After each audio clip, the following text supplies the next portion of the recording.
Hey y'all, welcome or welcome back to my channel. My name is Katrina and this is Katrina Reads.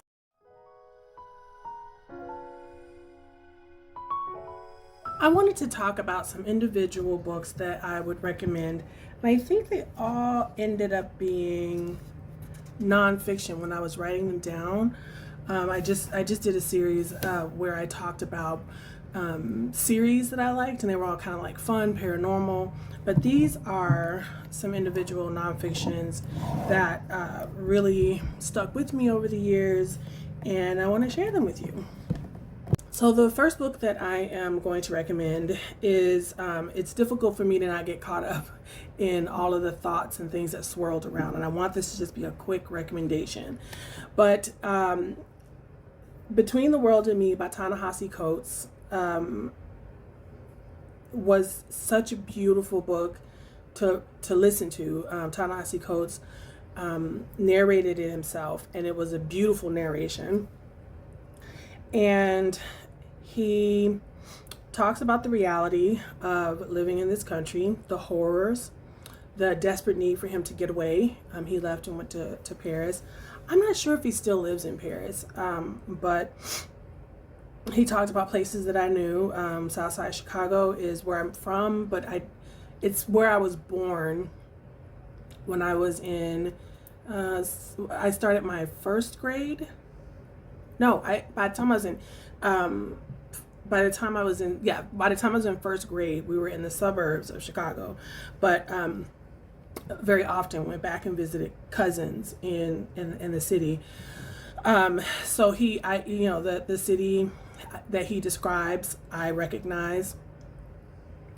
The book came out in 2015, and it was especially moving and touching to me because we were going through that period of time where all of the murders of black people get to me, but there are a few that have been especially hurtful. And at the time, we were coming off of Tamir Rice and Trayvon Martin's murder. So again, this book was written in 2015. Tamir Rice was killed in 2014, and Trayvon Martin was killed in 2012. I still mark Trayvon Martin's murder. I am going to put up a picture of my son and Trayvon, and that's the reason why it is so difficult to think of those two boys.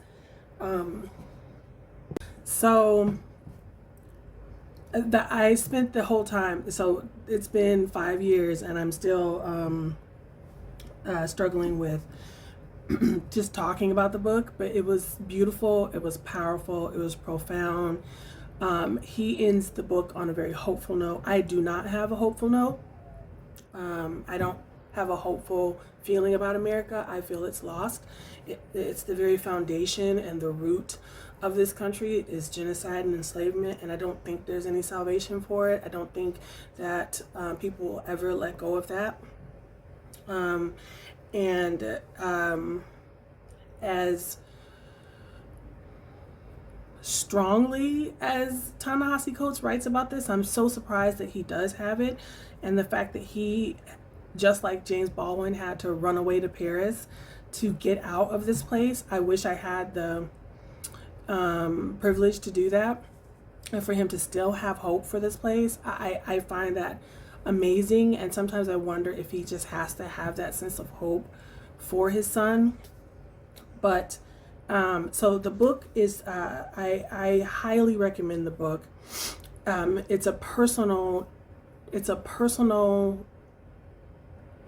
It's interesting because it's one of those things that makes me despair about the country, is that the people who would read this and learn about it are already primed to be better. They may be a little, they may make a blunder here or there race-wise, but the person who's going to pick up this book and appreciate it and grow from it already gets it.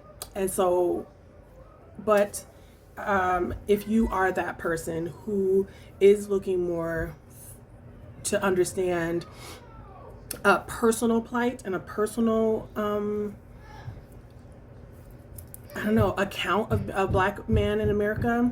This is one, and it's a beautifully written one. The next book I would suggest is The Half Has Never Been Told: Slavery and the Making of American Capitalism. It's by Edward E. Baptiste.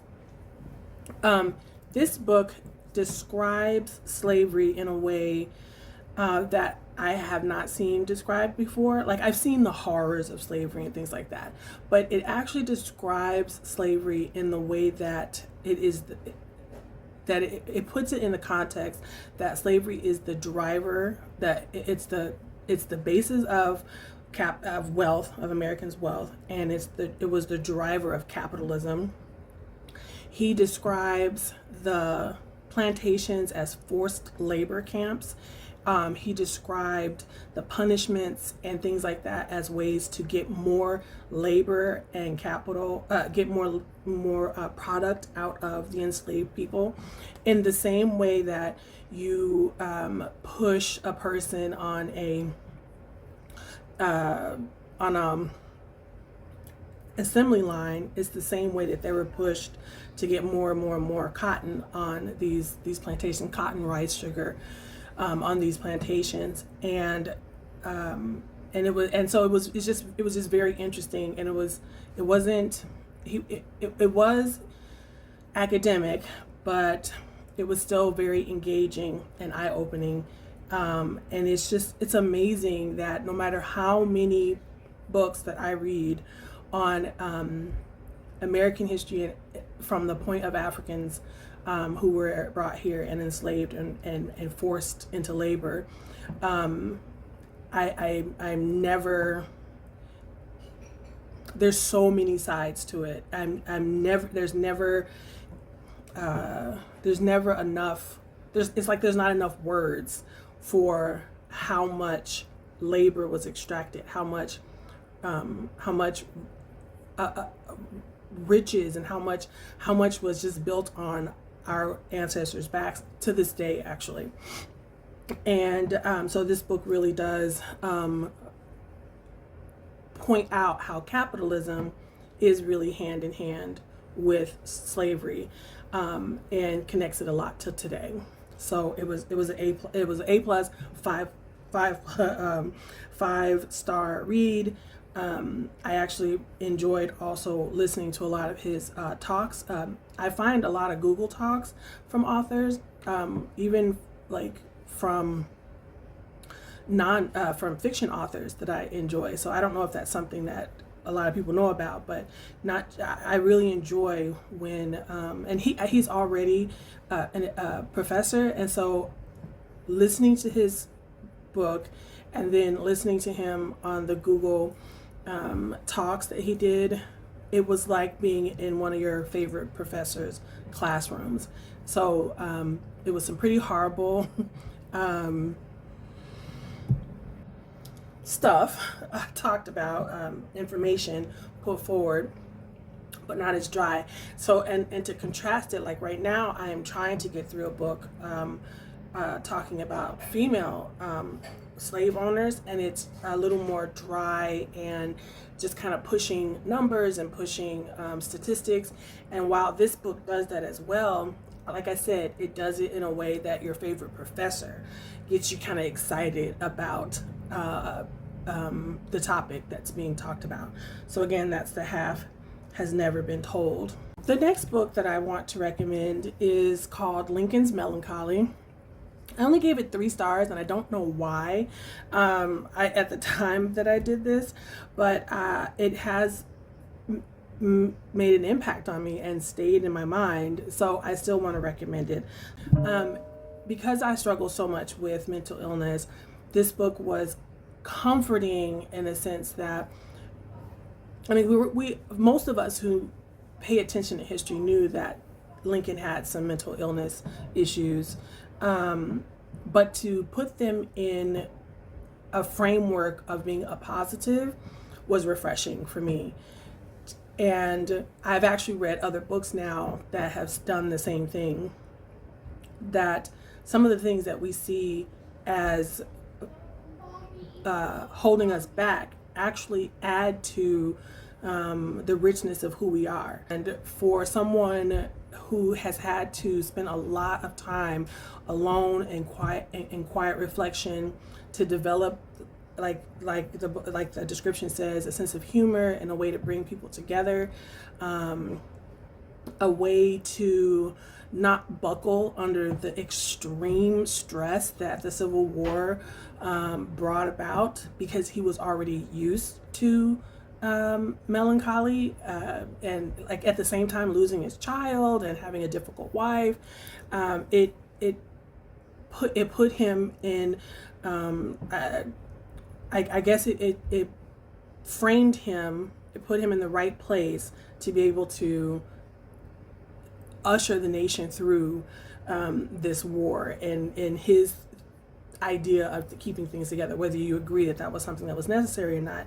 He was able to keep the country together and not buckle under that pressure, because his whole life had been pressure. His whole, life had been trying to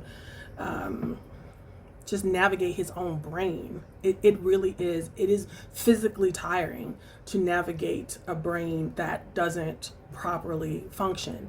And so he was able to be the man that history called for because of it, and that was described in this book, and I loved that. The next book that I have read over and over and over again, I've talked about other times, is On Writing, a memoir of the craft by Stephen King. I've said before that somebody is a really good writer when you even love reading their author's notes. I enjoy his author's notes. He always, I think because his books, he's been around so long, there's been so many versions of his stuff adapted into movies and TV shows, and I've heard him talk about wishing he could go back and change certain things in books, and so I'm so interested in his recontextualization of things that are really old. That was something that he did for Salem's Lot. He did a present day Stephen King talked about how the way he wrote some things in Salem's Lot was like, it's probably not as kosher today, but he talked about his craft. He talked about just basic stuff, like him and Charlaine Harris. She wrote the Sookie Stackhouse series, which turned into the True Blood series on HBO. They both talk about the fact that you just need to read and write. Octavia Butler talked about this as well, and I remember the three of them. I'm not a writer, but all three of them just talk about they demystify the act of writing, and it's a job. You get up, you write. Toni Morrison talked about this as well, as she would get up in the morning and she'd write. But Stephen King himself, just in his typical Stephen King way, he wrote about writing in the same way that he writes his horror stuff. Just no matter what he's writing, his personality comes through, and this book, his personality came through, and I like Stephen King's personality, and so I think it's a great book to read. Just if you like Stephen King, whether you're a writer or not, this book is a great book. Now, the last book that I want to talk about, that there's a nonfiction book that I think about all the time, sent to people, had them read it. Actually ended up reading this again with my best friend, and it's called Letters from a Skeptic. It's so, if you can't tell, all of these books kind of sum up, except for the motherhood and wife part of me, sum up some of the things that I kind of think about all the time. And I grew up fundamentalist, and then just turned my back on everything religious for a while, but still after a while felt that there was something out there, but I knew I couldn't go back to what I grew up with. And so I kept searching. I wanted my children to have sort of the Sunday morning kind of, like, as a child, it was fine. It's as you get older, it gets, real. So just learning about, Noah and the ark and all those little stories and the lessons that come with that, I thought were harmless. And I wanted that for my kids. I love the children church lifestyle that I had growing up. I love the friends that I made. I love getting the little snack and on Sunday morning and coloring the color pages. And I wanted that for the kids. But I was having a hard time figuring out, how do I teach my children the Bible? Because I believe in evolution. It makes sense. Like, so how do I teach my kids, love your neighbor as yourself? How do I once I came to a place of, okay, there are such a thing as progressive Christians. There are Christians. There's whole LGBT churches. There are churches that are progressive and don't buy into the fact that the Bible, it doesn't worship the Bible in a sense, and say that the Bible is not what I suspected it was, where it was some semi-historical figures, some myths, some poetry, some old stuff pulled together, and presents this view of something outside of us. And I believe that there is something outside of us. I believe there's something bigger than us. I don't need science and religion to coexist. One is faith. Faith is, okay, I believe in this specific thing and these certain sets of whatever. But I didn't know how to teach my children that stuff. I didn't know any of that. I didn't know where to start. And Greg Boyd is a pastor from Minnesota, and I found him through this idea. I don't know how, but he was talking about the myth of a Christian nation, and he talked a lot about. So I came to him through this idea, and I read the book, and he was on the news and everything. Thousands of people walked out of his church and stuff, and he was just saying that the Iraqi wars and stuff like that, we were worshiping America, or this Republican gun-toting Jesus is not it. And so I became attracted to what he was talking about. He's very progressive, and his father was a atheist, and through this back and forth set of letters over the course of years, he was actually able to convert his dad. And Greg Boyd is like triple. I think he has two. I think he has 2 PhDs, and I love. He's progressive. He calls out American Christianity. He says he doesn't know. It's okay to not know, and that's one thing about fundamentalists, that you their doubt and not knowing are verboten. He comes up with certain things that could possibly be answers to certain things. And through that lens, that careful, loving, open lens, he converted his dad. And it was beautiful, and it helped me. It helped heal some of the stuff, because growing up fundamental is damaging. It is harmful. It is abusive. It encourages other types of abuse. Whether you are a believer or not, listening, reading this beautiful back and forth of letters from a person who is very learned and careful and loving talk to his father about his faith. If you've read C.S. Lewis, just because you have had an intellectual interest in Christian apologist or things like that, this is the kind of book that I would suggest. Let me read the description. Dear Greg, I find your idea of dialoguing about the subject of Christianity very interesting, and I'd be happy to do it. I've got enough time on my hands. You invited me to raise whatever objections come to mind, so I'll jump right in. Here's one I've wondered about a lot. How could an all-powerful and all-loving God allow the church to do so much harm to humanity for so long?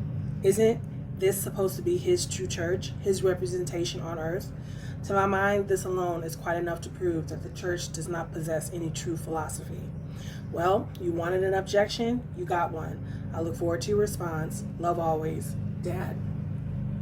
In Letters from a Skeptic, Dr. Gregory Boyd and his father Edward Boyd's debate many other objections to Christianity, the church, and the Bible. Why is the world so full of suffering? Does God know the future? How can you believe that a man rose from the dead? Why do you think the Bible is inspired? Do all non-Christians go to hell? How can I be holy and sinful at the same time? Greg Boyd initiated this correspondence with his father in the hope that his father would eventually come to know Christ. After 3 years, 30 letters, and numerous phone calls, Edward K. Boyd did just that. Letters from a Skeptic will help you wrestle with the rational foundation of your own faith. It would also help you know how to share that faith with the skeptics you love. Those are some individual books that I recommend. Thank you so much for supporting this channel by liking and subscribing and ringing the bell to let you know when I upload a video. Be easy on yourself, and I'll see you in the next video. Bye.